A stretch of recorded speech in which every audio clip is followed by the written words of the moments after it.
buwan ng wika. Kaya't meron kami ditong inihandang awitin na naghahambing sa una at ikalawang wika. Kaya tara na!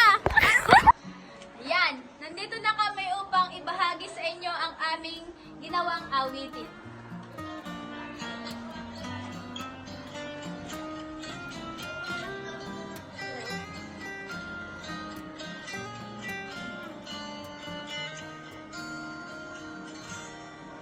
Sa ating buhay mayroon tayong gamit na wika. Ito ay isang instrumento ng komunikasyon na gagamit natin sa ating ugnayan. Nagbibigay daan sa ating pagunlad. Mayroon tayong gamit na wika pang-konsepto. Ito ay ang una at ang ikalawa na wika. Ang unang wika ay ating nakagisnan, tinatawag rin na katutubong wika.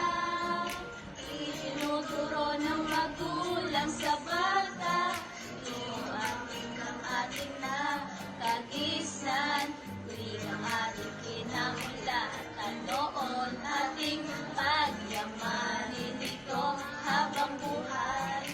At dalawang wika'y tumukoy sa anumang wikang iyong natutunan. Isang halimbawa ay ang Ingles na nagagamitin sa komunikasyon. Maraming salamat sa inyong panonood. At doon na nagtatapos ang aming pag-awit. Takpan nyo na, guys! Ay, teka lang! Huwag nyo kakalimutang mag-subscribe, like, and comment. Bye-bye na, bye-bye na! Paalam!